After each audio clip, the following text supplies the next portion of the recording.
काफी रात हो गई है, वक्त का बिल्कुल पता ही नहीं चला। हाँ, एक काम करो, तुम निकलो, मैं भी बस थोड़ी देर में निकल जाऊंगी। कहो तो मैं तुम्हें घर छोड़ देता हूँ। अरे नहीं नहीं, थैंक यू सो मच, बस थोड़ा सा काम बाकी है, तुम निकलो। Okay, bye. बाय।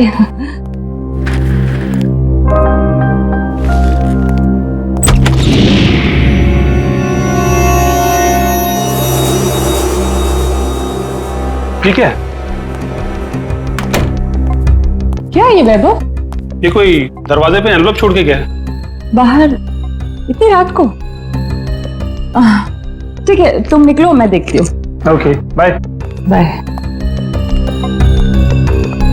इसमें कुछ लिखा भी नहीं है।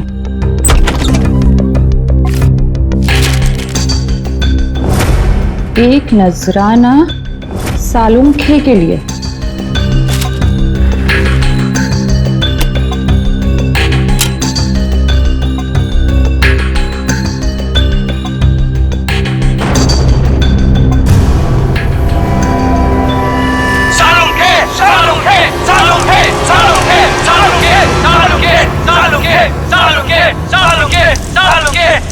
सबका सालुंखे सर के साथ क्या लेना देना है? तो दोस्तों, जिस घड़ी का आपको इंतजार था वो घड़ी अब आ गई। अब दिल थाम कर बैठिए, कुछ ही पल में आप ये दुर्लभ मम्मी देख पाएंगे। ये मम्मी हमें बड़ी मुश्किल से मिली है, इसे हमने इजिप्ट से मंगाया है और ये हमारे म्यूजियम के लिए बड़े गर्व की बात है। ये दुर्लभ मम्मी सिर्फ और सिर्फ यहाँ है और इस दुर्लभ मम्मी को यहां तक पहुंचाने का सारा श्रेय जाता है मिस्टर हबीब को, जिन्होंने इस 2000 साल पुरानी मम्मी को हमारे म्यूजियम तक पहुंचाया है।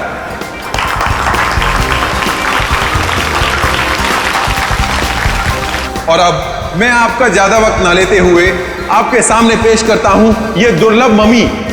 लेडीज एंड जेंटलमैन, आपके सामने पेश है कायरो की शान, तलातत है इस मम्मी का नाम।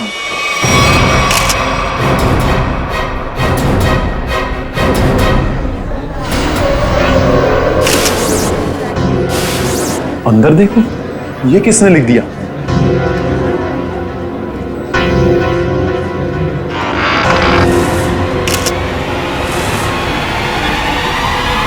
अरे कौन? ये क्या है?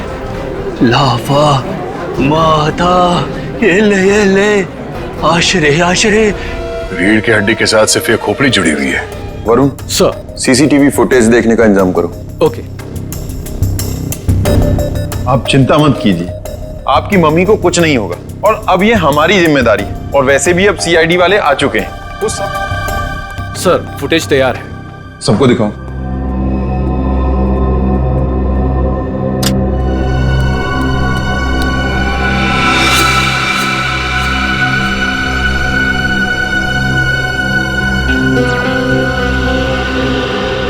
ये क्या? ये फुटेज ब्लैंक क्यों हो गया? जरा फिर से प्ले करो उसे। इसमें तो कुछ भी नहीं है। हाँ कभी, मगर ये फुटेज ब्लैंक कैसे हो सकता है? जरा दूसरे कैमरे का फुटेज दिखा। ऐसे कैसे हो सकता है? तीसरा कैमरे का फुटेज दिखा। इस कैमरे में औरत, लंबे बाल वाली औरत दिख रही है और दूसरे कैमरे में कोई दिख नहीं रहा। ये कैसे हो सकता है?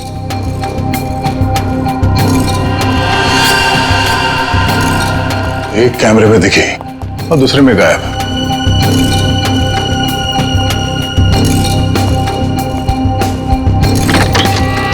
ये देखो, तो खूनी यहाँ इस खिड़की से ही अंदर आया है। सर, अगर ये खूनी इस खिड़की से अंदर आया है और एक कैमरे में कैप्चर हुआ है, बाकी दोनों कैमरों में कैप्चर क्यों नहीं हुआ?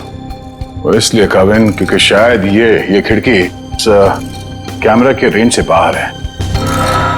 वो यहां से अंदर आने के बाद वो इस तरफ गया होगा, छुप के निकला और इस कैमरे के नीचे से होते हुए वो आगे बढ़ा और यहां से आगे जाने के बाद उसने इस कैमरे को लेजर लाइट से ब्लाइंड कर दिया और यहां से आगे गया और उस हड्डियों के ढांचे को यहां इस कैमरे से नीचे लेके और फिर शायद वो लेजर उसने इस कैमरे पे मारा और फिर उस हड्डियों के ढांचे को यहां पे रख के चला गया, मगर जाते वक्त वहां उस कैमरे में वो कैद हो गया। सर इसका मतलब जिसने भी ये किया है वो अच्छी तरीके से जानता था कि इसका मतलब वो जो कोई भी है उसे इस म्यूजियम की अच्छी जानकारी थी। सर यानी कि ये सारा काम किसी अंदर वाले का है। हाँ श्रेया, ये काम यहाँ के किसी कर्मचारी का ही है। सर वो खिड़की देखने में काफी छोटी लगती है, मतलब जो भी अंदर आया है वो ज्यादा कद का नहीं होगा, 5 फीट के आसपास। और सर वो आदमी बहुत पतला दुबला होगा। आदमी क्यों, वो कोई औरत भी हो सकती है। उस फुटेज में उसके काफी लंबे बाल थे। नहीं सर, ये दोनों ऐसा काम नहीं कर सकती। ये तो हमारे यहाँ काफी सालों से काम कर रही हैं। तो फिर कौन कर सकता है? एक मिनट, जरा वो फुटेज दिखाना जहां पे वो औरत दिखी थी फ्रेम में। पॉज करो सर, अब जरा जूम करना।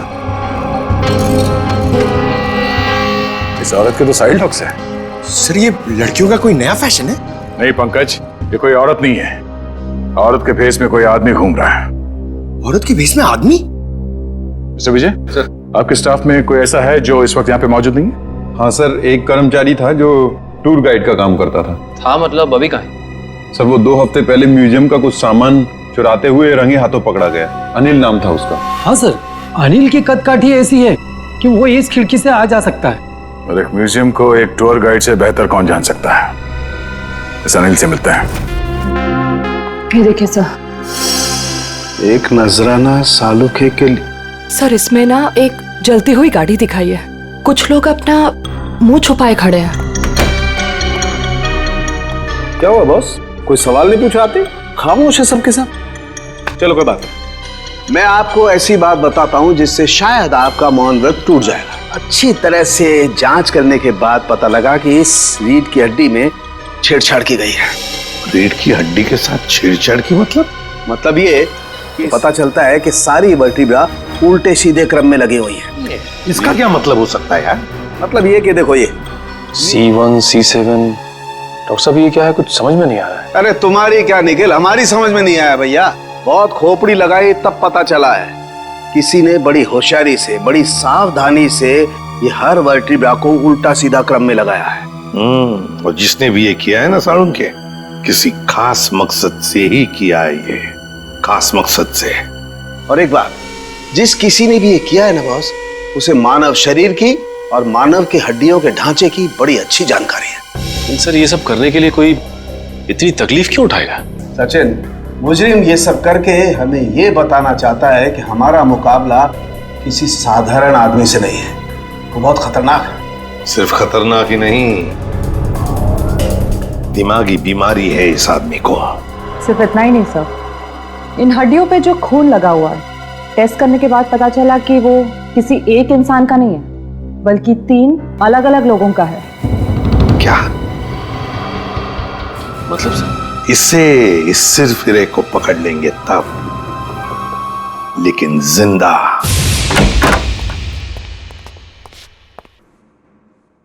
सर लगता है कमरे में कोई भी नहीं है। चांद मारो, देखो क्या मिलता है।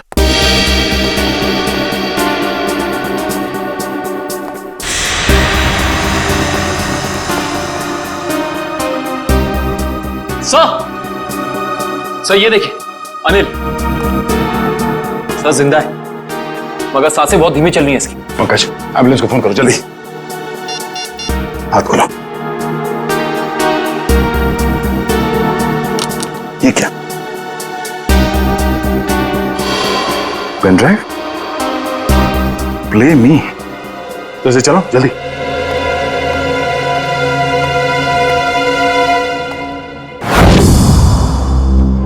मैं जानता हूं कि मेरा यह संदेशा तुम तक जरूर पहुंचेगा।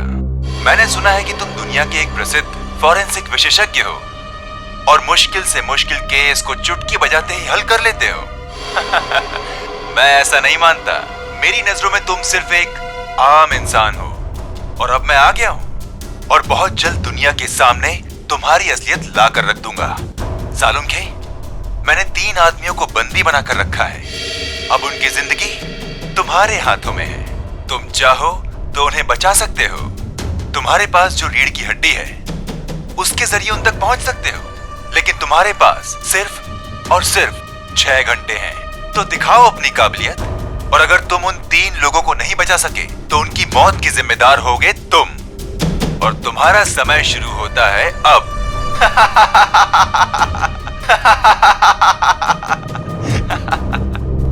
सर, ये आदमी तो खुलेआम डॉक्टर सालुंके को चुनौती दे रहा है। सर, हमें सालुंके सर को इसके बारे में बता देना चाहिए।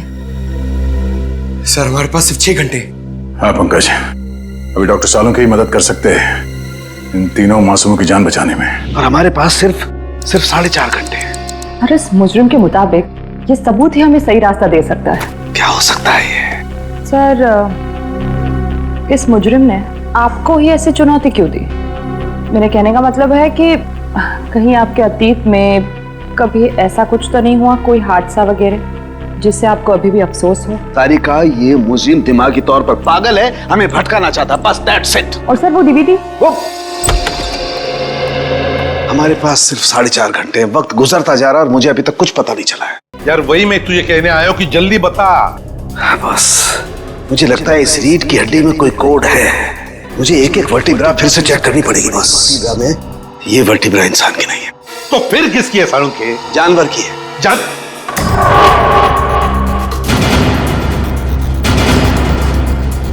यार तू क्या कह रहा है? बस थोड़े से टेस्ट और करने पड़ेंगे, लेकिन एक बात कंफर्म है, ये वर्टिब्रा किसी जानवर की, और जानवर में भी ये वर्टिब्रा कुत्ते की। कुत्ते का वर्टिब्रा है? हाँ बस इन वर्टिब्रे में फंसे रहे हैं और हमारा ध्यान इस कुत्ते की रीढ़ की हड्डी पर न जाए। एक बात और बॉस। क्या? इस हड्डी को देख करके लगता है कि ये हड्डी किसी बड़ी नस्ल के कुत्ते की हड्डी है। बड़े नस्ल के कुत्ते की रीढ़ की हड्डी? तो फिर सचिन पता लगाना पड़ेगा ऐसे कौन कौन से डॉग ब्रीडर्स हैं जो बड़े नस्ल के कुत्ते ब्रीड करते हैं और किन किन लोगों ने कुत्ते पाले हैं। पता चल गया? Okay, thank you sir. क्या कहा सालुंके ने? सर, कुत्ते की नस्ल का पता लगा लिया उन्होंने। ये वैल्यून नस्ल का कुत्ता है सर। वैल्यून नस्ल का कुत्ता? हाँ सर, माफ कीजिएगा, आप लोगों को इंतजार करना पड़ा। बताइए मैं आपके लिए क्या कर सकता हूँ? हमें कोई परेशानी नहीं हुई, आप सिर्फ इतना मुझे बताइए कि क्या आप वैल्यून नस्ल के कुत्ते बेचते हैं? हाँ सर, ये बड़े दुर्लभ और बड़े आकार का कुत्ता है। हम इसे बाहर से मंगवाते हैं अपने कुछ खास ग्राहकों के लिए। तब तो ये आसानी से बता सकते हैं आपके इस नस्ल के अब तक कितने कुत्ते बेचे आप? हाँ सर,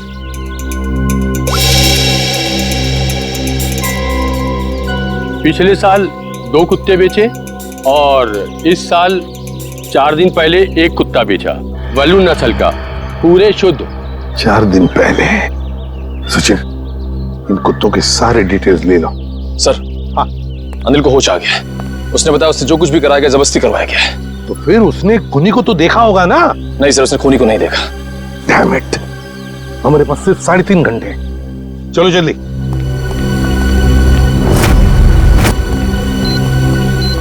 सर, हमने 2 घर तो चेक कर लिए, उनके कुत्ते तो सही सलामत हैं। हाँ निखिल, अब इस घर का कुत्ता देखते हैं, शायद यहीं से कुछ पता चल जाएगा।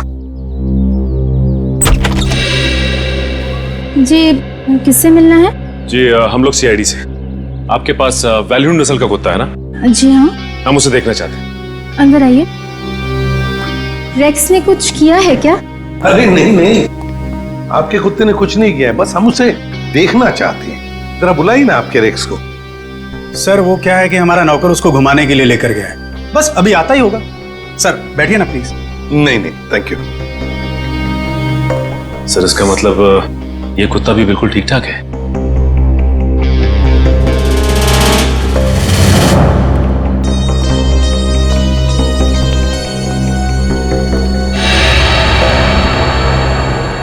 क्या यही है आपका रेक्स? जी सर, आपको कोई शक है क्या? मैं फिर से पूछता हूं, क्या यही रेक्स है? जी हाँ सर। देखिए, हमारे पास जिस कुत्ते का फोटोग्राफ है उसके दाहिने आंख के ऊपर, मतलब यहां पर एक काला धब्बा है। आपके इस रेक्स में वो नहीं है। ये क्या कह रहे हैं सर आप? इसका मतलब तो यही हुआ कि जो कुत्ता आप लोगों ने खरीदा है वो ये कुत्ता नहीं है। ये क्या है? मैं क्या कह रहे हैं सर? हमें कुछ समझ में नहीं आ रहा। ये तो अब माया जी समझाएगी। क्यों माया जी, कहाँ है रेक्स आपका? वो सर। माया जी प्लीज, हमारे पास वक्त बहुत कम है, इसलिए जवाब दीजिए। किसी की जिंदगी और मौत का सवाल है। प्लीज। अशोक, रेक्स गुम हो गया था। मैं डर गई कि तुम नाराज हो जाओगे, इसलिए मैं उससे मिलता जुलता दूसरा कुत्ता खरीद लाई। हमारा प्यारा रेक्स गुम हो गया और तुमने मुझे बताना जरूरी नहीं समझा और दूसरा कुत्ता ले आई। आपको पता नहीं चला? सर, मैं मर्चेंट नेवी में हूँ। पिछले 6 महीने से मैं शिप पे था, अभी 2 दिन पहले आया हूँ। अच्छा माया जी, ये आपका रेक्स गुम कैसे हुआ? सर, हमेशा की तरह मैं रेक्स को लेके रोड में टहलने निकली। वो मुझसे दूर भागने लगा। मैंने उसे पकड़ने की कोशिश की, पर पता नहीं भागते भागते वो कहाँ खो गया। और आपने उसे ढूंढने की कोशिश नहीं की? हाँ सर, बहुत कोशिश की पर मिला ही नहीं। अच्छा, ये सब कब हुआ, कहाँ पर हुआ? 4 दिन पहले, जंगल के पीछे वाले रास्ते पर। जंगल का पीछे वाला रास्ता? सर, हमारे पास वक्त बहुत कम है। सर, जंगल काफी बड़ा और रैश को ढूंढना थोड़ा मुश्किल है सर। रेडियो और पंकज को लगा दो काम पर, फोन करो उसे। Thank you very much. अरे सर, ये एसीपी सर ने हमें अचानक यहाँ क्यों बुला लिया? पता नहीं यार, एसीपी साहब का ऑर्डर है भैया, मानना तो पड़ेगा। हाँ सर, मैंने सुना है इन जंगलों में ना जंगली जानवर आते हैं। अबे तू मुझे बता रहा है या डरा रहा है? बता रहा हूँ सर, मैंने अखबार में पढ़ा है। एक बार एक आदमी इन जंगलों में कहीं घूम गया था, चीता ने पीछे से उसके ऊपर झपट्टा मारा और उसे कच्चा चबा दिया। कच्चा चबा दिया? अरे बाप रे! और चीता तो पीछे से झपट्टा मारता है सर। पंकज, एक काम कर, तू आगे देखते हुए चल, मैं पीछे देखते हुए चलता हूँ, उल्टा। ओके, चल चले सर। हाँ। रेडियो और पंकज लगे हैं ना काम पे? हाँ सर, लगे हुए लोग। एक बात समझ में नहीं आ रही है, कुत्ता माया के घर से भागा क्यों है? मुझे तो लगता है निखिल, कुत्ते को किसी चीज से ललचाया होगा, इसलिए वो भाग गया। ये सब उस खूनी का प्लान हो सकता है। अभी चल। पंकज, वहां झाड़ियों में कुछ है। सर, कहीं चीता तो नहीं?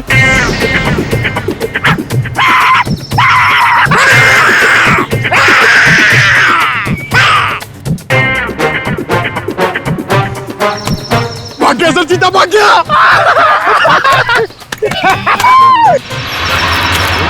शाबाश पंकज, शाबाश!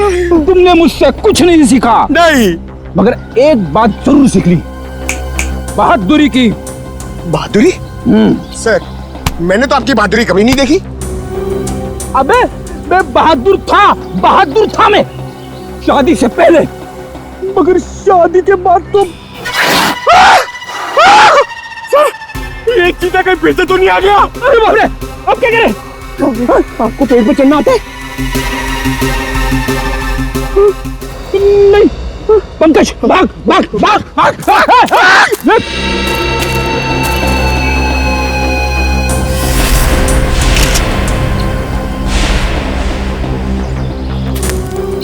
ये देखिए सर। हाँ, ये देखिए बॉल, लगता है कुत्ते ने चबाया हुआ है इसे।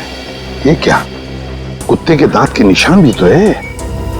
इसका मतलब है वो लोग इसी दिशा में गए हैं, क्योंकि हड्डियां हमें वहां पर मिली और ये बॉल यहाँ पर।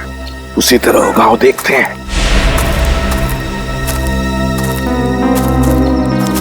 ये क्या, जंगल का रास्ता तो यहीं पर खत्म हो गया। क्या करें?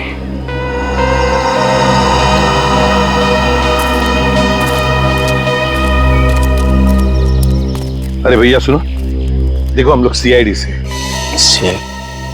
घबराओ मत, सिर्फ पूछताछ करने आए हैं। एक बात बताओ, 4 दिन पहले क्या तुमने यहाँ पर किसी बड़े नस्ल के कुत्ते को देखा है? सफेद रंग का कुत्ता, उसके शरीर पर काले काले धब्बे थे, बड़ा खूबसूरत सा कुत्ता था।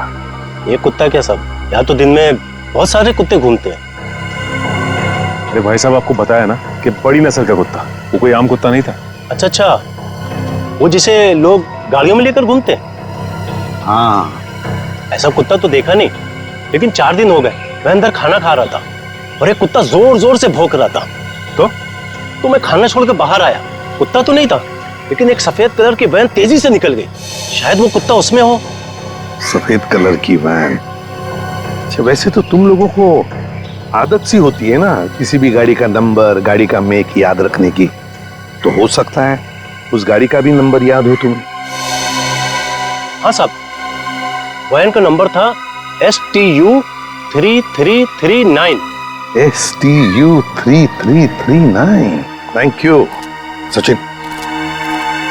इस वैन का पता लगाओ, सफेद कलर की वैन STU 3339। बस हो गया नाटक, हाथ ऊपर। चुपचाप अपने आप को हमारे हवाले कर दो, हाथ ऊपर।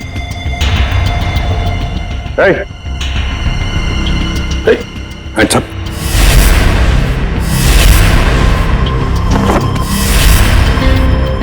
डमी? सर ये खूनी हमारे साथ अजीब खेल खेल रहा है। हाँ समझ।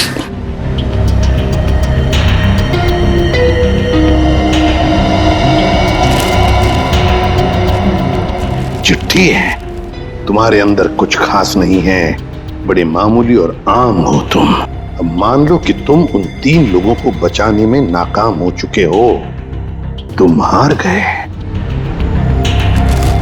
अच्छा सर ये कोई सन की है।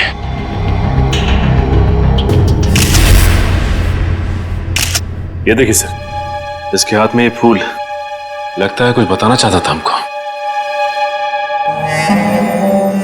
हाँ ये हमें कुछ बताना चाहता है, कुछ ऐसी चीज जो साळुंखे को भी दिख नहीं रही है। साळुंखे तो अब तक वहां पहुंचा ही नहीं। पता लगाना पड़ेगा है क्या ये सुराग।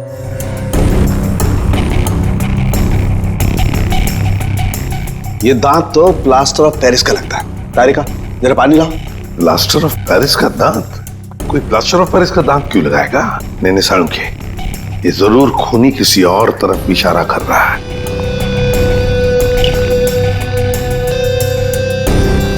अच्छा साळुंखे साहब, ये आपके प्रोफेशन में ये प्लास्टर ऑफ पेरिस कहाँ इस्तेमाल होता है? सचिन, प्लास्टर ऑफ पेरिस अक्सर मेडिकल कॉलेजेस में। Medical college? ये फूल बस, इस तरीके का फूल मेरे टाइम में मेरे कॉलेज में कुछ बदमाश छात्र अपनी पहचान के लिए छोड़ जाते थे। तो इसका एक ही मतलब हो सकता है साळुंखे, मेरे कॉलेज की तरफ। सर मैं आपसे जिस डीवीडी के बारे में बात कर रही थी ना, उसके वीडियो में लोगों ने जो कपड़े पहने हैं उन पे भी ठीक ऐसे ही फूल का प्रिंट बना हुआ है। किस वीडियो के बारे में बात कर रही हो तारिका?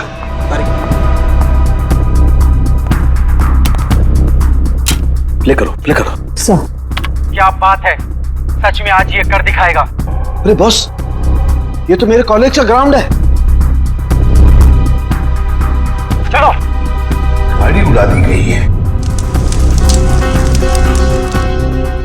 साळुंखे, साळुंखे, साळुंखे, साळुंखे, साळुंखे, साळुंखे, साळुंखे, साळुंखे, साळुंखे, साळुंखे।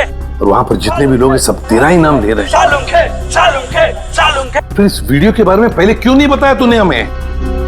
ये क्या चक्कर है साळुंखे? बॉस, कॉलेज में एक घटना के दौरान डीन की कार जला दी गई थी, लेकिन इसमें मेरा कोई लेना देना नहीं है। ऐसा तू कहता है ना साळुंखे, लेकिन खूनी सोचता है कि तेरा ही हाथ है इसके पीछे, इसलिए वो तेरे पीछे पड़ा है। नहीं साळुंखे, तेरा कुछ ना कुछ तो संबंध जरूर है इस केस से। गॉड, प्लास्टर ऑफ पेरिस का दांत लगाना, उस डमी के पास उस फूल का छोड़ जाना। My God. बॉस, बॉस, ये मुझे अपने कॉलेज की तरफ बुला रहा है। मतलब सर इन तीनों विक्टिम्स को भी इसी कॉलेज में रखा गया होगा?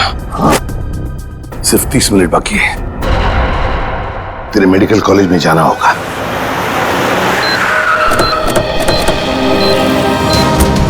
10 सेकंड बचे सर हमारे पास। सर वो तीनों मिलेंगे क्या? उस तरफ हो गए, उस तरफ।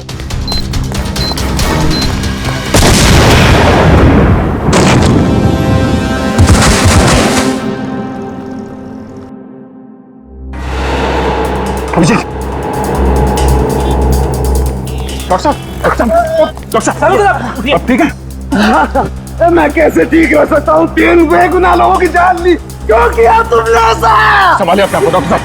नहीं, मैं कैसे संभाल सकता हूँ? उसने 3 बेगुनाह लोगों की जान ली है। मैं उस खूंखार को अपने हाथों से मार के रहूंगा।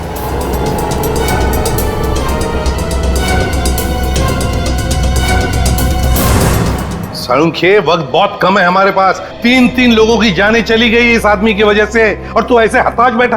तो क्या करूं बॉस, ये मेरी गलती थी। मेरी वजह से 3 मासूमों की जान गई और मैं कुछ नहीं कर पाया। बॉस मैं फेल हो गया। यार तेरी वजह से जान नहीं गई है, तूने जो भी करना था सब कर लिया। अगर वक्त पर काम नहीं आया तो क्या किया बॉस? मुझे पहले क्यों नहीं समझ में आया? वो फूल, वो पीओपी का दांत, वो डीवीडी, पहले क्यों नहीं समझा ये इशारा आया? सर आप अपने आप को क्यों दोषी मान रहे हैं? जो भी हुआ उसमें आपकी क्या गलती थी? मेरी क्या गलती? बॉस क्या फायदा मेरे एक्सपीरियंस का, मेरे अनुभव का? क्या फायदा जब मासूमों की जान मेरी आंखों के सामने चली जाए? क्या फायदा? क्या बात करता है तू साळुंखे? अरे साळुंखे उस इंसान का नाम है जो कभी हारना नहीं जानता। जहां पर कुछ भी नहीं है उसमें जो कुछ न कुछ तो ढूंढता ही है। हाँ सर, जब उम्मीद की एक भी किरण दिखाई नहीं देती, उस वक्त भी आप ऐसा कुछ ढूंढ निकालते हैं कि हम लोग आसानी से केस सॉल्व कर लेते, मुजरिमों को पकड़ लेते। Yes, eureka! जहर बॉडी में आया था दांत से। लेकिन सचिन आज मुजरिम जीत गया। सीआईडी की ड्यूटी के दौरान जो कुछ भी हमने आपसे सीखा है, आपका जोश, आपका हौसला, सर आप कभी हार नहीं मान सकते। हाँ सर। देखता क्या है, सोचता क्या है, उठ लग जा काम पे।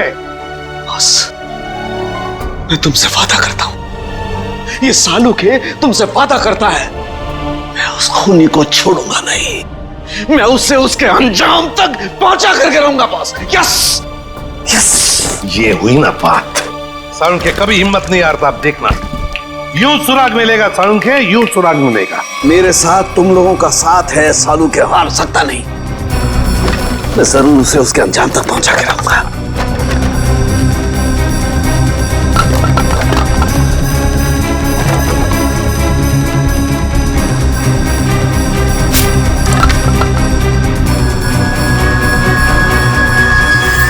बस ये शायद किसी कार्डबोर्ड का टुकड़ा है जो अभी तक जला नहीं है। ये हिस्सा कुछ अजीब तरीके से उभरा हुआ है। हाँ यार, कुछ तो है उसके नीचे। अरे क्या काम करो, इसे साफ करो जल्दी। मैं कहता हूँ साळुंखे, जरूर कोई सुराग मिलेगा हमें। बिल्कुल बॉस, हम उस खूनी तक पहुंच करके रहेंगे।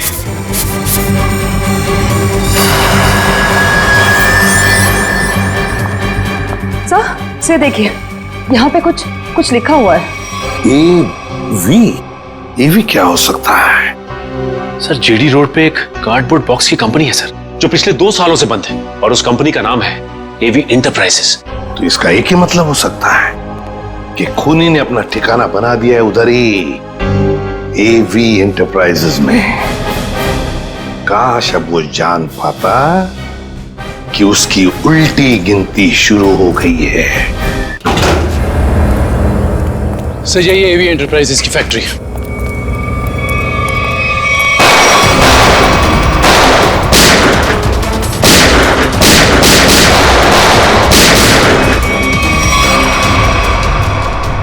क्या बात है, अभी तो हमारा स्वागत गोलियों से हो रहा था, अभी एकदम सन्नाटा। सर लगता है कोई नई चाल चलने वाला है।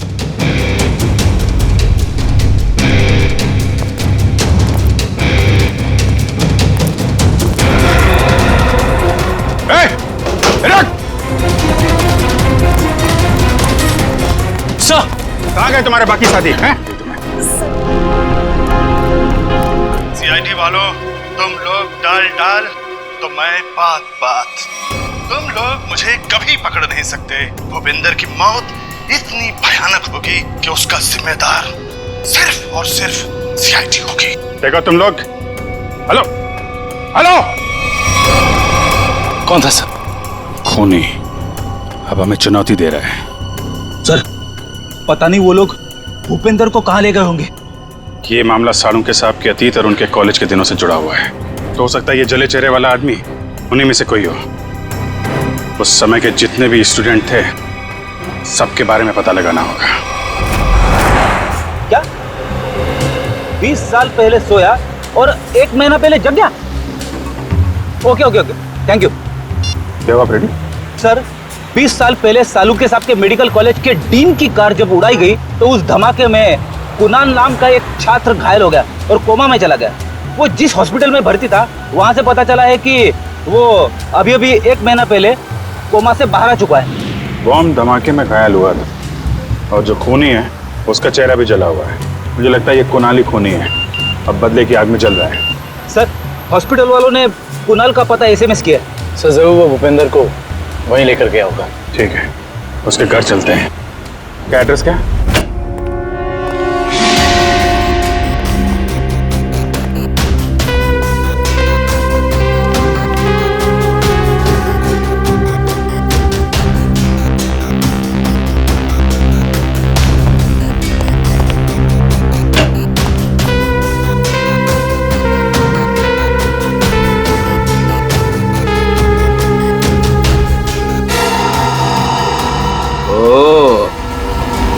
तो यहाँ छुप के खड़ा है। बाहर आ जाओ कुणाल, तुम्हारा खेल खत्म हो चुका है। बाहर आओ। अरे तुम मेरे पीछे कैसे आ गए? अरे आप, मुझे लगा कुणाल मेरे पीछे आ गया।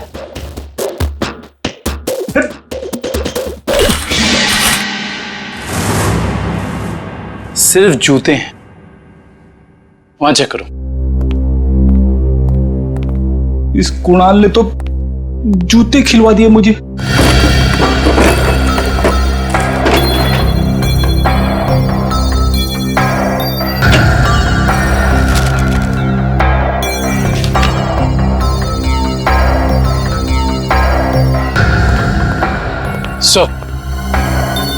यहाँ कोई नहीं है।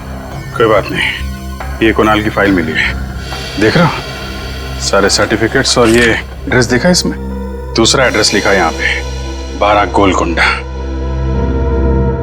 कहीं भूपेंद्र को लेके यहां तो नहीं छुपा बैठा है?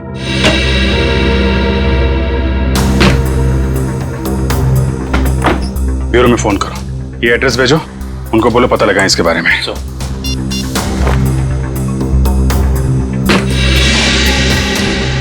अरे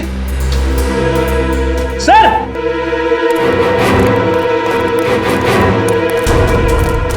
क्या वो फेरी?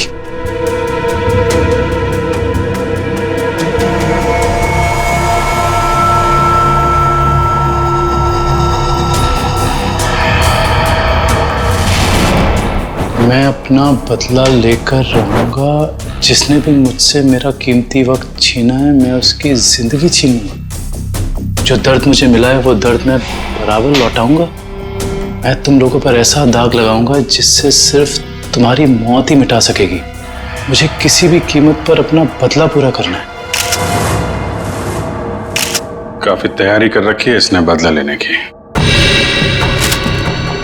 सर ये फोटो देखिए सर, इसमें सालुंके सर की भी फोटो।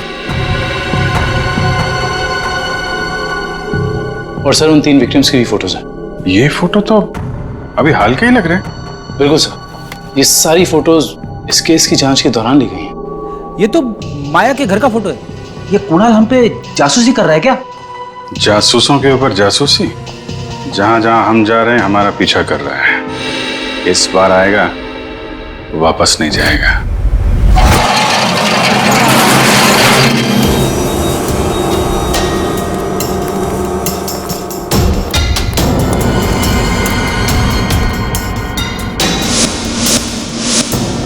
सर, उस आदमी को बांध के रखा हुआ है सर। यह आदमी तो भूपेंद्र लगता है सर। भूपेंद्र, ये तो बेहोश है। मैं खोल देता हूं सर। नहीं, एक मिनट कविन, एक मिनट। अगर वो खूनी इस आदमी को मारना चाहता था तो बॉक्स फैक्ट्री में भी मार सकता था। इसे यहां पे लाके बांध के क्यों रखा है? ओह, मतलब ये हमें मारने के लिए चाल बिछाया उसने।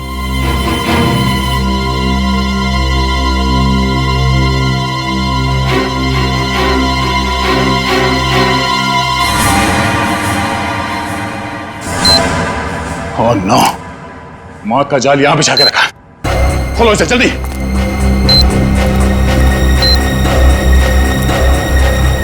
जल्दी खोलो इसे।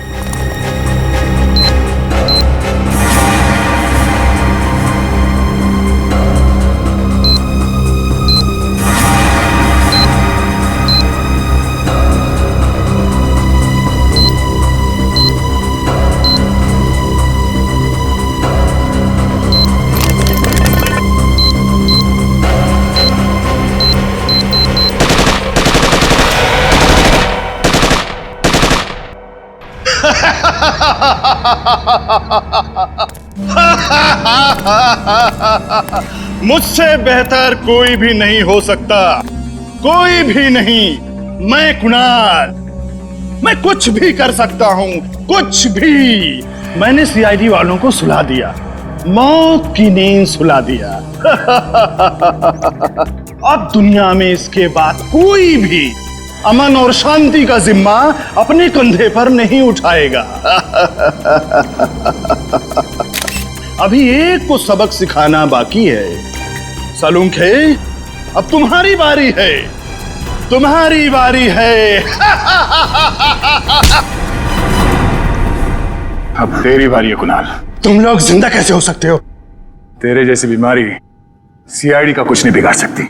सीआईडी मरती नहीं, मारती है तुम जैसे गुनहगारों को। क्या कह रहा था तू? डॉक्टर सालुंके को सबक सिखाएगा? हाँ, चल तुझे डॉक्टर सालुंके के पास पहुंचाते हैं।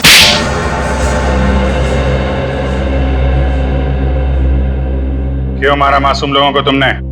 वो मासूम नहीं है, वो अपराधी है, मेरे अपराधी। मैं उन सब लोगों को मार देना चाहता था जिन्होंने मेरी जिंदगी बर्बाद करने में कोई कसर नहीं छोड़ी। मैंने क्या बिगाड़ा था तुम्हारा? मेरी जिंदगी बर्बाद करने में तुम्हारा बहुत बड़ा हाथ था सालुंके। तुम जानते थे कि मैं तुमसे बेहतर हूँ, इसलिए तुम मुझसे जलते थे। ऐसा तुम सोचते हो, मगर ये सच नहीं है। मैं नहीं मानता। टीन की कार तुमने उड़ाई थी। नहीं, वो सालुंके नहीं था, मैं था। मैंने ही सालुंके बनकर वो सब किया, लेकिन उस ब्लास्ट की वजह से मेरी जिंदगी और मेरा भविष्य खत्म हो गया ना। उस वक्त मैं वही पे था, वो ब्लास्ट में घायल हो गया और मैं कोमा में चला गया। और जब मैं कोमा से जागा तो मेरा सब कुछ खो गया, सब कुछ खत्म हो गया। मेडिकल कॉलेज की उस घटना का वीडियो फॉरेंसिक लैब कैसे पहुंचा? वो मैंने भिजवाई थी सालुंके को चुनौती देने के लिए। माना कि तुम्हारे साथ जो कुछ हुआ गलत हुआ, लेकिन बदले की आग ने तुम्हें इंसान से शैतान बना दिया। कानून हाथ में लेने वाले को कानून कभी माफ नहीं करता। तुम दोनों की इसकी सजा जरूर मिलेगी।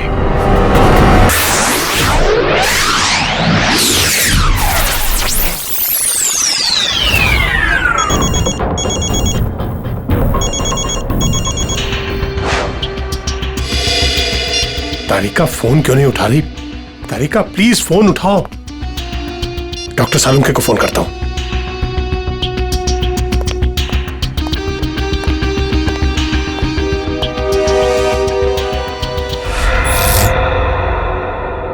लाइट को क्या हुआ?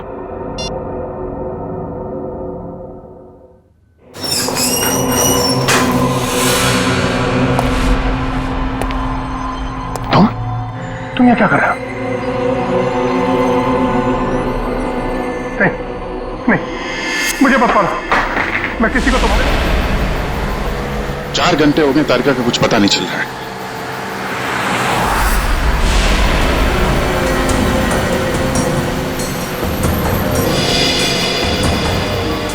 सर, तारिका का मोबाइल आसपास ही दिखाई दे रहा है।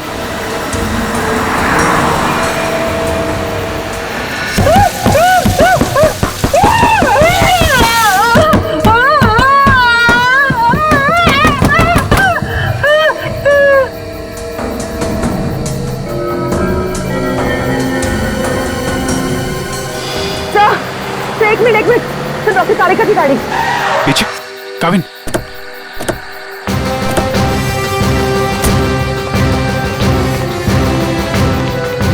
तारिका, तारिका,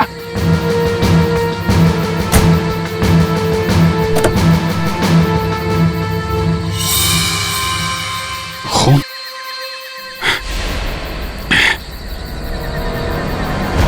कुछ हुआ है तारिका को, खून है यहाँ पे। डॉक्टर जगन, डॉक्टर जगन, अरे कुछ देर पहले फोन किया था, अब अंधेरा है, गया कहाँ ये? देखो जरा, लाइट लगा।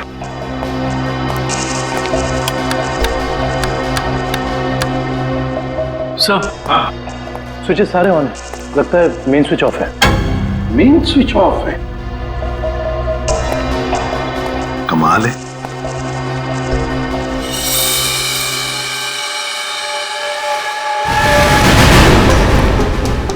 डॉक्टर जगन? सर, ये तो मर चुके हैं।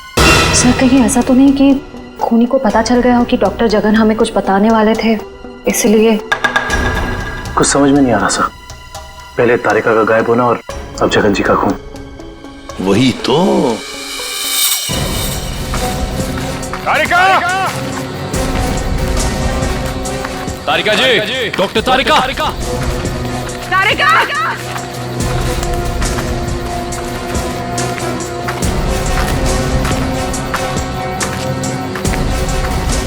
तारिका!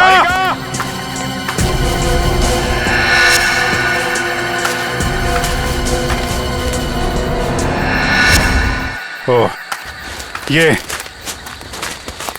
तारिका का ईयररिंग। ईयररिंग? यहां पर? यहीं होगी। फोन लगा, फोन लगा।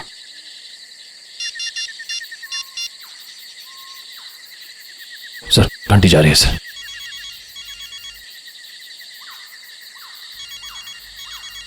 सर उस तरफ। हाँ सर।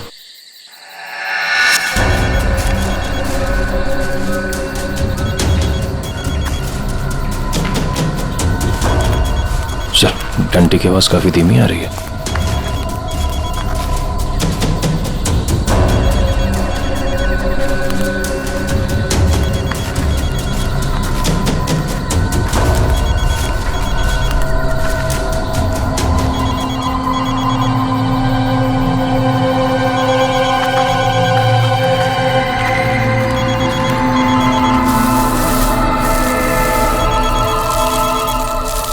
सर, फोन मिट्टी के नीचे दबा हुआ है। वो नहीं, डॉक्टर तारिका नीचे है। जल्दी खोलो इसको।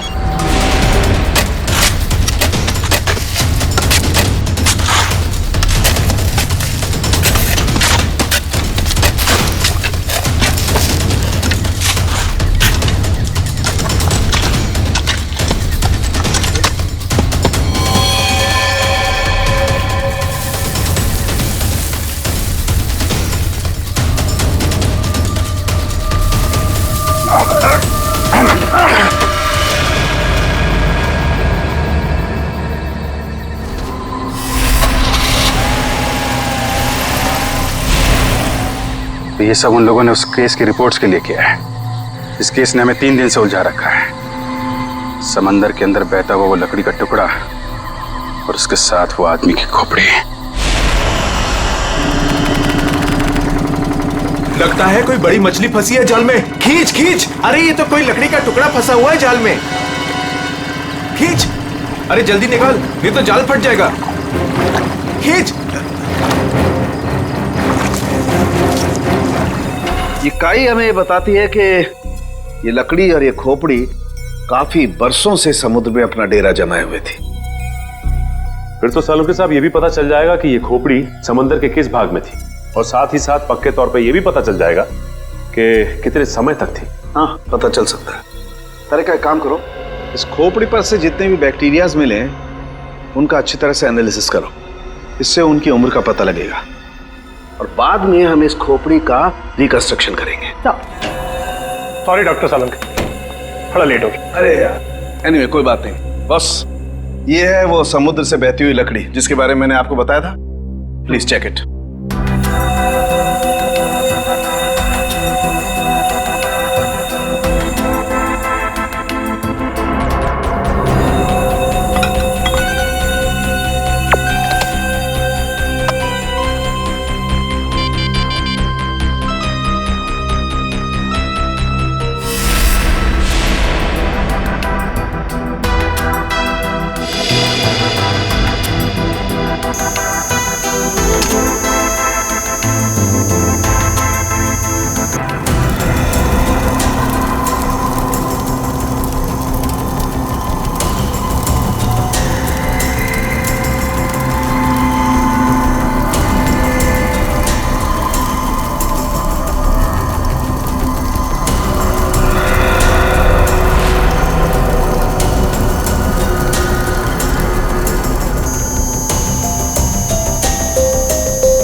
अरे वाह सर, लकड़ी में से तेल निकलने लगा। इसका मतलब यह है कि ये लकड़ी समुद्र के उस हिस्से में थी जहां बहुत सारा तेल बिखरा हुआ था, और उसी में से कुछ तेल इस लकड़ी ने सोख लिया। सर पानी में इतना तेल के लकड़ी ने सोख लिया कैसे? कई बार ऐसा होता है ना कि कोई तेल से भरा हुआ जहाज अगर समुद्र में डूब जाए तो उस जगह समुद्र में तेल ही तेल हो जाएगा। शायद वैसा ही हुआ होगा। अब मैं ये लकड़ी जलाता हूँ। वो क्यों? दरअसल इस लकड़ी को जलाने से जो अलग अलग तरह की लपटें उठेंगी, उससे हमें समुद्र के अलग अलग हिस्सों में मिलने वाले रसायनों के बारे में पता चलेगा। हम उन रसायनों की फोटोग्राफ लैब को भेज देंगे। लैब हमें बताएगी कि ये लकड़ी कहां कहां से तैरती हुई यहां पहुंची, और अगर उन्हीं में से कोई रसायन खोपड़ी पर लगा हुआ मिला तो हमें यह भी पता चल जाएगा कि ये क्राइम कहां हुआ है।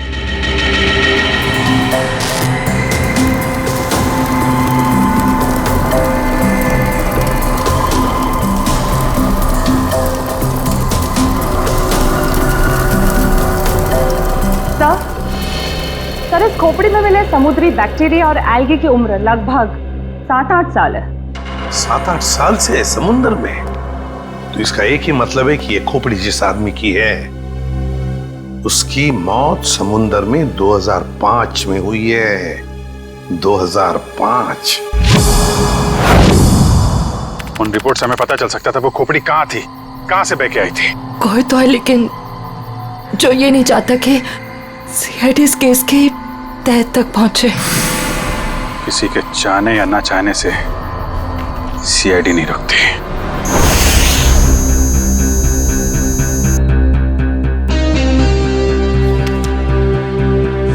नया रिपोर्ट के मुताबिक वो खोपड़ी 35 से 40 साल के आदमी की है, और वो जो लकड़ी की लपटों के अलग अलग फोटोग्राफ्स हमने लैब में भेजे थे, उन लपटों का केमिकल कंपोजिशन अरब महासागर के पानी से मिलता है, लेकिन उन लपटों का केमिकल कंपोजिशन सबसे ज्यादा शाओलिन समुद्र तल के पानी से मिलता है। इसका मतलब है शाओलिन समुद्र तल से ऊपर उठकर ये खोपड़ी बहती हुई लकड़ी से उलझकर अरब सागर में पहुंची। बिल्कुल। फेरस ऑक्साइड के अंश मिले, फेरस ऑक्साइड, लोहे की जंग। लेकिन सर, समुद्र के नीचे एक खोपड़ी पे लोहे की जंग कैसे आ सकती है सर? वही तो। ये खोपड़ी 8-9 सालों से पानी के अंदर थी और बहती हुई एक लकड़ी से जाकर फंस गई, जिसपे से हमें तेल के भी कुछ अंश मिले। हो सकता है ये खोपड़ी किसी डूबे हुए जहाज के मलबे के नीचे दब गई हो।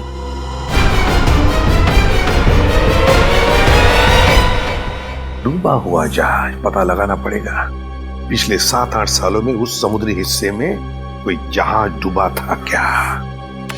सर, ये है 1955 में सॉली बैकवाटर्स ऑफ अरेबियन सी में डूबी हुई शिप, जिसका नाम था मूनबोट 15Y। ये शिप मुंबई में होने वाली एक विशाल प्रदर्शनी के लिए कुछ कीमती धरोहर, स्मारक, कुछ पुरानी पंडुलिपियां, स्क्रोल्स लेकर आ रही थी, और कुछ तकनीकी गड़बड़ी की वजह से डूब गई। जून 2005, करीबन 50 साल बाद हमारे सेंटर ने इस शिप की जांच का प्रोग्राम बनाया। फिर क्या हुआ? जांच सफल हुई? नहीं सर, क्योंकि उस जांच दल के चारों लोगों में से मेरे अलावा कोई वापस लौटा ही नहीं। क्या? नहीं लौटा मतलब ये कि तीनों गोताखोर आर्कियोलॉजिस्ट मेहुल, अंतरा और रणवीर सर, उनमें से कोई भी पानी से बाहर ही नहीं आया। तो फिर उनका क्या हुआ? हमने उनको तलाशने की बहुत कोशिश की, पर तीनों का कुछ पता नहीं चला। सिर्फ मैं ही वापस आ पाई, शायद इसलिए क्योंकि मैं उनके साथ पानी में गई ही नहीं थी। तो उस वक्त आप कहाँ थी? मैं पानी के ऊपर बोट पे ही थी। एक मिनट, वैसे आप कौन है? सब, मैं डॉक्टर शिखा, मैं उस टीम की सबसे जूनियर मेंबर थी। काफी देर तक जब उनमें से कोई बाहर नहीं आया तो मैंने सेंटर इन्फॉर्म किया। यहाँ से एक रिसर्च टीम वहां पहुंची और शिप का जो भी सामान था उन्होंने निकाल लिया। काफी दिनों तक उन सब की खोज भी की, पर उन सब का कुछ पता ही नहीं चला। ठीक है डॉक्टर नैना, इस जहाज पर का जो भी सामान आपके पास है, जो भी सामान, वो सब हम हमारे ब्यूरो ले जाना चाहते हैं जांच करने के लिए। जी सर, 1 सेकेंड। हेलो जोजो, ऑफिस में आओ जल्दी। जोजो कौन? सर इन्वेंट्री का इंचार्ज है। जो भी सामान हमारे पास आता है उसका रिकॉर्ड्स वो ही रखता है।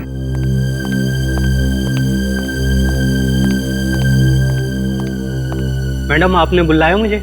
हाँ, ये लोग सीआईडी से हैं और इन्हें मूनबोट 15Y से मिला हुआ जो भी सामान है वो इन्हें चाहिए। ठीक है सर, मैं आपके ऑफिस में भिजवा देता हूँ, क्योंकि कुछ समय लगेगा कुछ डिटेल और गेट पास बनाने में। ठीक है, कोई बात नहीं। जोजो ने ये सारा सामान भेजा है मरीन रिसर्च सेंटर से। और तुम इन सारे सामानों को लिस्ट से मैच करके देख रहे हो? हाँ सर, और रणवीर, अंतरा और मेहुल, उन सब की फोटो भी भेजी है ईमेल पे, और उनके रिकॉर्ड्स भी। मयूर वही चेक कर रहा है। गुड, काम करो फ्रेडी, तुम्हारा ये सब लिस्ट चेक होने के बाद में ये सारा का सारा सामान फोरेंसिक लैब में भेज दो। Yes sir.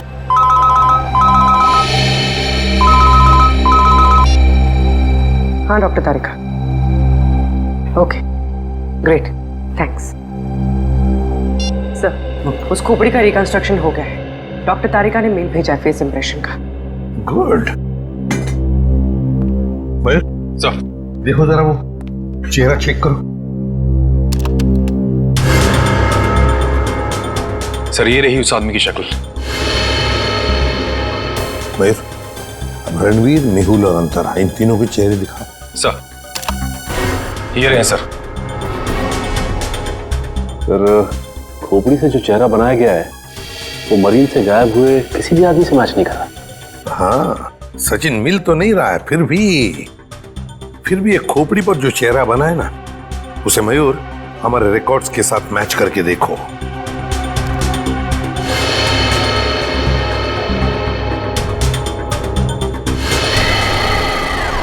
सर ये तो नामी जादूगर सम्राट है जो 2005 में गायब हो गया।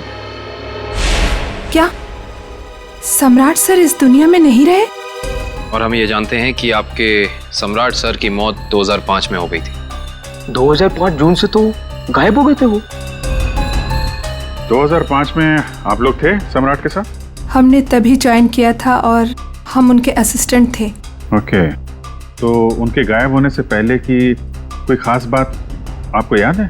हाँ सर, उस वक्त वो ताले और जंजीर बना रहे थे, जिसका हमारा जादू के शो में भी कोई काम नहीं था। मैं आपको उसकी फाइल दिखाता हूँ। राज, सम्राट सर की वो ताले वाली फाइल ले आना। ताले और जंजीर बना रहे थे? जी सर। हाँ सर, मैंने उनसे एक बार ये पूछा भी था कि ये क्या है। बोल रहे थे किसी खजाने की चाबी है जिससे वो बहुत जल्दी अमीर हो जाएंगे और उनके सारे कर्ज खत्म हो जाएंगे। सर ये देखिए फाइल।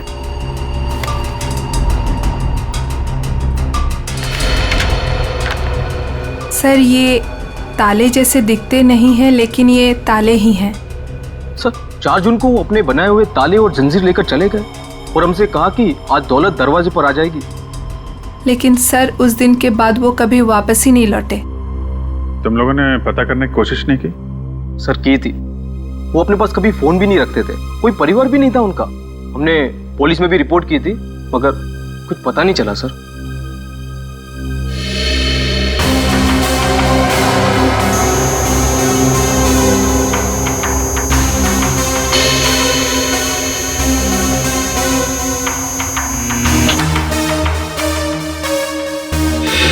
ठीक है, नेक्स्ट।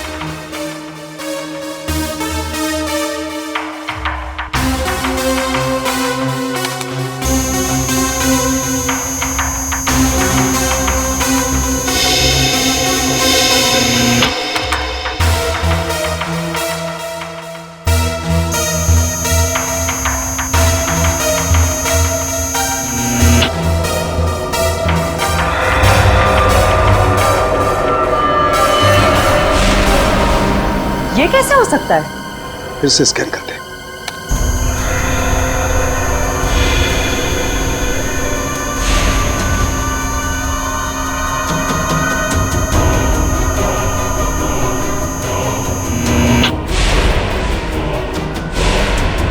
माय गॉड, ये क्या चक्कर है? हाँ डॉक्टर साहब, क्या हुआ? आपने अर्जेंटली बुलाया? दया, जहाज में से मिले हुए सभी आर्टिफैक्ट्स, ये सारे धरोहर का कार्बन डेटिंग कर लिया है। ये सभी की सभी चीजें 16वीं शताब्दी की हैं, सिर्फ एक चीज को छोड़कर। ये क्या बात कर रहे हैं? मून बोट में मिली तमाम चीजों में एक चीज 16वीं शताब्दी की नहीं है? नहीं सर, इसका मतलब वो चीज मून बोट की हो ही नहीं सकती? बिल्कुल नहीं हो सकती, और वो कोई धरोहर भी नहीं है। वो है एक छोटा सा हथियार, ये चाकू, जो 2002-2003 में बना है। सर 1955 में ये जहाज डूबी थी और उसमें 10-12 साल पुराना हथियार का मिलना, इसका मतलब है कि समंदर के अंदर पड़ी ये मून बोट में कुछ ना कुछ तो हुआ है। जब अंतरा, रणवीर और मेहुल गायब हुए थे 2005 में। और सर, सम्राट का भी वहां होना कोई इत्तेफाक तो नहीं हो सकता। सर, इसका मतलब सम्राट का कोई ना कोई संबंध तो जरूर है उस घटना से जिसमें रणवीर, मेहुल और अंतरा की जान गई उस पानी के अंदर। समंदर के गहराई में वहां जाना पड़ेगा जहां पे इस मून बोट का मलबा पड़ा है।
कहीं चोरी करते वक्त हमें कोई पकड़ न ले। अरे सर, कुछ भी नहीं होगा, टेंशन मत लो। सीआईडी का बैच है ना, हम लोग उसे सीआईडी का बैच दिखाएंगे और कहेंगे चोर पुलिस करने आए हैं। पहले अंदर तो चलो।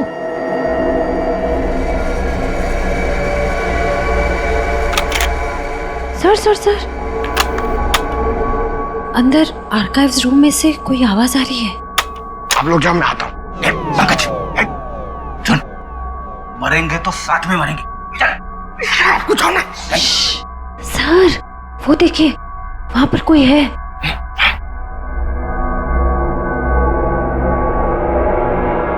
लाइट ऑफ, बंद कर टॉर्च।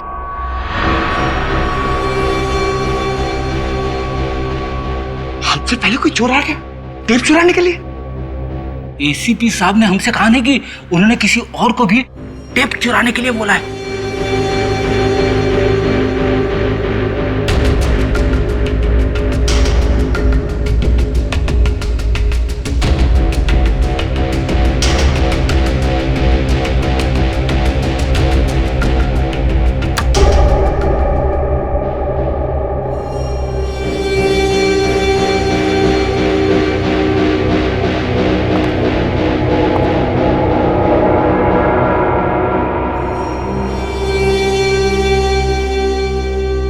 हाथ ऊपर।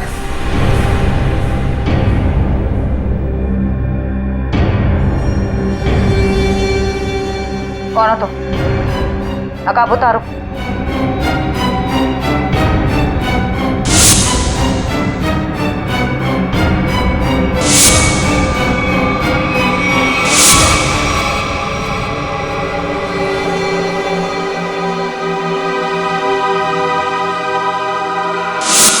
मैं डॉक्टर शिखा, मैं उस टीम की सबसे जूनियर मेंबर थी। रुक जाओ। शिखा? शिखा तुम? इतनी रात के तुम यहाँ क्या कर रही हो?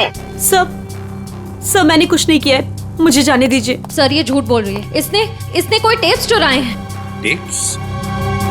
कैसे टेप्स चुराए तुमने? सर मैं बेगुनाह हूँ। मैं बस ये नहीं चाहती थी कि वो मून बोट के टेप्स किसी और के हाथ लगे। क्या है उन टेप्स में? क्या है बताओ जल्दी। सर वो उस टेप में, सर मैं अपना काम कर रही थी, तभी मैंने देखा कि एक बोट सामने से आई और उसमें कुछ लोग थे।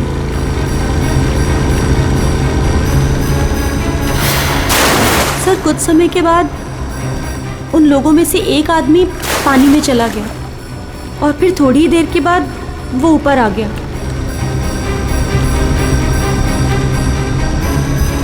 मैं डर गई थी सर, मुझे लगा कि उस खूनी ने मुझे भी देख लिया है और वो मुझे भी मार देगा। मेरी बोट पे भी एक कैमरा था जिसमें सब कुछ रिकॉर्ड हो रहा था। उसी रिकॉर्डिंग के टेप्स लेने आई थी सर। सर इसका मतलब इसने सम्राट का खून होते देखा था, क्योंकि उसी के सर में गोली लगी थी। तुम ये टेप्स पहले भी तो चुरा सकती थी ना, फिर आज ही चोरी करने का क्यों सोचा तुमने? उस वक्त सभी को ये लगा कि ये एक हादसा है, ऐसे में वो टेप कौन देखता। मुझे क्या पता था कि इतने सालों बाद सीआईडी उस दबे हुए केस की फिर से छानबीन करेगी। बहुत बड़ी गलती की तुमने शिखा, जुर्म को छुपाने की।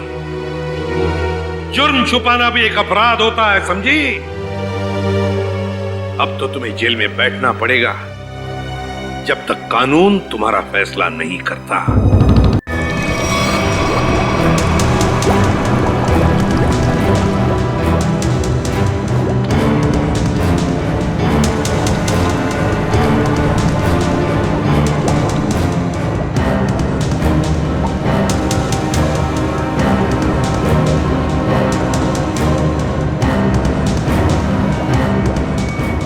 एक मिनट पॉज करो।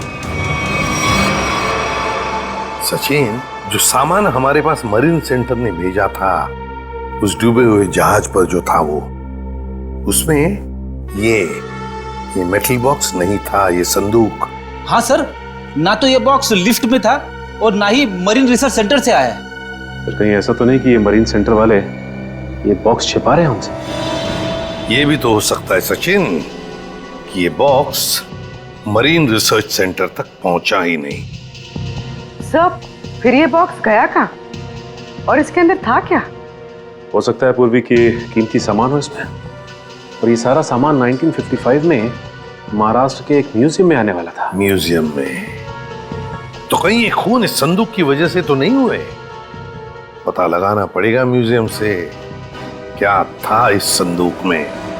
मुझे 1955 के कार्गो शिप्स की फाइल्स चाहिए।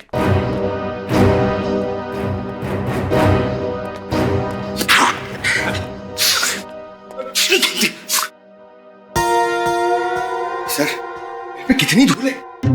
यहाँ पे साफ सफाई करने की सख्त मनाही है। चीख फैलाओ अभियान की पूरी तैयारी कर रखी है यहाँ पे।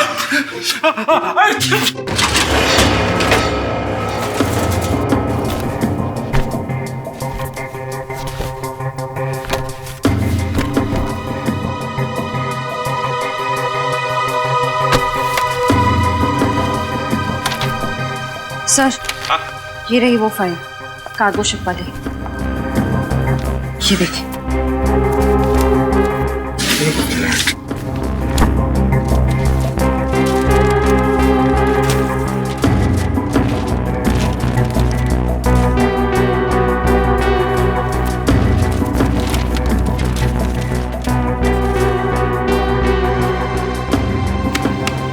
ये देखो, मेटल चेस्ट, संदूक, मुगल जवाहरात से भरा हुआ संदूक 1955 की लिस्ट में है, लेकिन मरीन रिसर्च सेंटर के इन्वेंटरी में नहीं है। संदूक किसी ने पानी के अंदर से ही गायब कर दी। सर, ये काम कौन कर सकता है? श्रेया, ये काम तो वही कर सकता है जो मरा नहीं।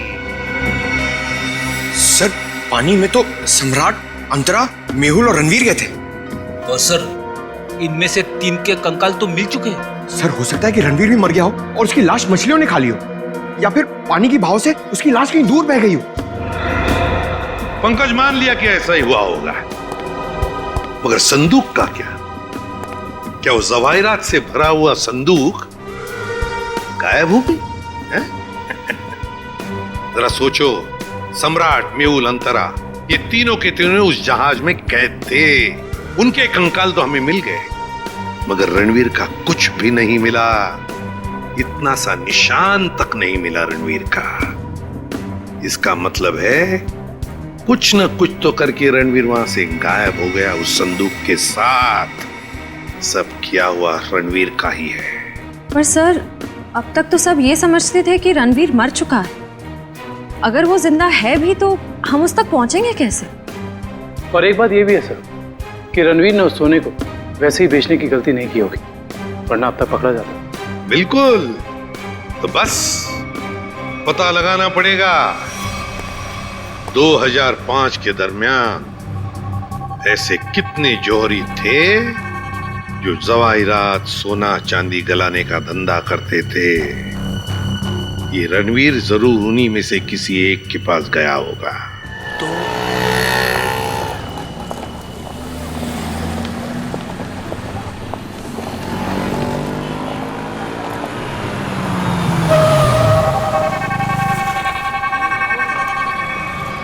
हाँ सर, हम लोग पूरी कोशिश कर रहे हैं सर, अभी तक तो कुछ मिला नहीं सर। आप कुछ पता चला सर? हम लोग यहाँ पता कर रहे हैं सर, अगर आप कुछ पता चला तो हम आपको बताते हैं सर। आइए आइए सेठानी जी, इससे पहले कि वो आ जाए, आइए, इसको तो मैं ऐसे बंद कर देता हूँ। गलती हो गई। आइए आइए, बोलिए क्या काम है? यही है। बहुत खतरनाक जगह है ये, उतरते ही पीछे लग गया एक। नहीं समझे, मैं समझाता हूँ। बहुत मुश्किल से आए आपकी दुकान, पीछे एक चोर बुर्बक टाइप आदमी लग गया था, नीचे खड़ा। आइए दिखाता हूँ उस तरफ, आइए इधर आइए। वो देखिए फोन पे बात कर रहा है, लगता है अपने साथियों को बुला रहा है यहाँ पर। बाप रे। आप रुकिए, मैं अभी पुलिस को फोन करता हूँ। हाँ, पुलिस? नहीं। अरे सेठ जी, अरे आप तो कच्चे खिलाड़ी निकले। अरे पुलिस को फोन नहीं करना, लोग बैठे।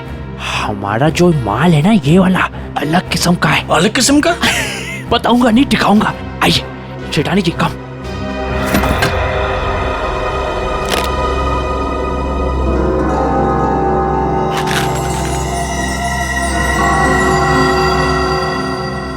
कैसा लगा? एकदम सही जगह पर आए आप। कहाँ से हाथ मारा है? फालतू सवाल बड़े कर रहे हैं आप माल देखिए, आम खाइए, पेड़ मत गिनिए। तो बेचना है। सेठानी जी कह रही है बेचना नहीं है, तो खरीदना है। खरीदना भी नहीं है। तो फिर गहनों के बदले गहने लेने हैं। तो फिर आप लोग क्यों आए हुए यहाँ बाजार में? मासूम है, इधर देखिए, हम ये चाहते हैं कि आप इस सामान को पिघला दें। जब बाजार बढ़े, रेट बढ़े, हम धीरे धीरे हौले हौले प्यार से बेचे के पैसे कमाएंगे। आपका काम हो जाएगा लेकिन आपके काम के डबल रेट लगेंगे। अरे सेठ जी, डबल रेट क्यों? कोई बात नहीं, ये काम पहले किया है ना। अरे कैसी बात करते हो? बहुत बार किया, और ये जो आप लेकर आए हैं ये तो चिल्लर है। 2005 में तो हमने मुगल काल के बने हुए अरबों रुपए के गहने और कीमती धरोहर को गलाया था, और किसी को कानों कान खबर तक नहीं होने दी थी। पूरे 4 दिन तक चलता रहा था ये काम। आइए मेरे साथ।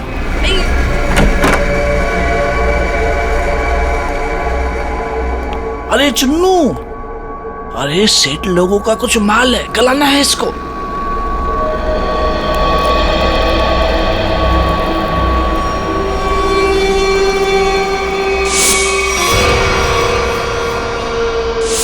कितना माल है साहब?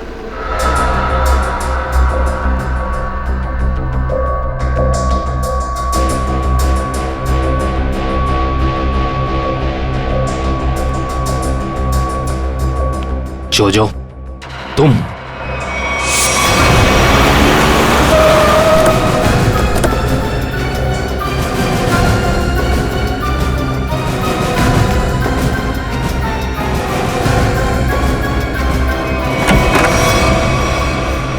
अरे आप कहीं जा रही हैं क्या? हम लोग तो चाय नाश्ते से लेकर डिनर तक का प्रोग्राम बना के आए थे। क्या बात है, आप ऐसे क्यों देख रही? लगता आपने हम सीआईडी वालों को पहचाना नहीं। नैना जी, माफ करिए, आपके दोस्त जोजो हमारे साथ नहीं आए, लेकिन उन्होंने आपके यहाँ का पता दिया हमें। जोजो ने? पर क्यों? क्योंकि समंदर से निकली कीमती चीजें मरीन सेंटर से गायब करके बाजार में बेचता है वो, आपके साथ मिलके। मेरे साथ? क्या मजाक कर रहे हैं आप लोग? देखिए मैडम, आपका सारा कच्चा चिट्ठा हमारे पास है। बेहतर यही होगा कि आप खुद ही बता दीजिए। मैंने ही समंदर से मिले मुगल जवाहरात लिए थे। और कौन कौन मिला है तुम्हारे साथ इस काम में? कोई नहीं था सर। झूठ मत बोलो। 2005 में तुम मरीन सेंटर में थी ही नहीं, तो फिर मुगल जवाहरात तुम्हारे पास कैसे आए? मैंने कुछ लोगों को सेट किया था। उस टाइम मैं जूनियर विंग में थी। क्या बात है, आप समंदर में गई नहीं, सम्राट का खून आपने किया नहीं, तो फिर कौन है ये जो आपकी मदद कर रहा है? सर मेरे साथ थे कुछ लोग। साथियों के नाम तो होंगे ना?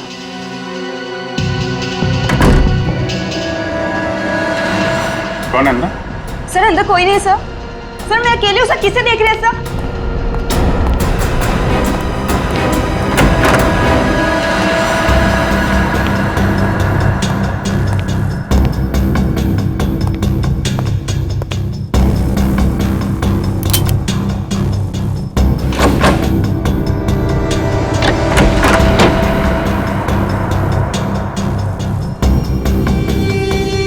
कौन है? बाहर आ जाओ। बाहर आओ चुपचाप।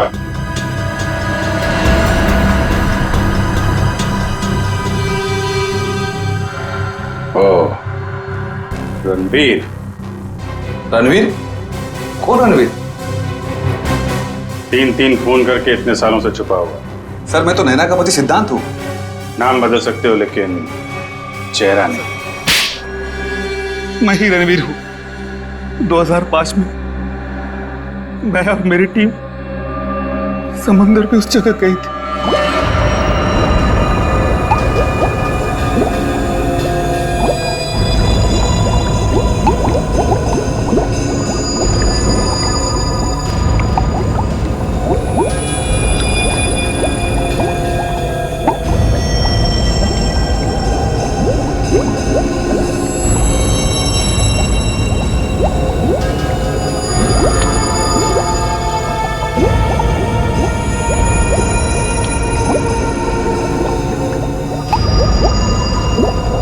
चेस्ट के बारे में सिर्फ मैं जानता था और कोई नहीं, इसलिए मैंने सम्राट के साथ मिलकर एक प्लान बनाया। और सर मैं चेस्ट लेकर पानी के रास्ते बाहर आ गया। सच्चाई को सामने आने में देर लग सकती है, लेकिन सच्चाई कभी छुपती नहीं। सम्राट को उसके किए की सजा तुमने दे दी, लेकिन तुम्हें सजा दिलाने के लिए सम्राट की खोपड़ी खुद पानी के बाहर आई।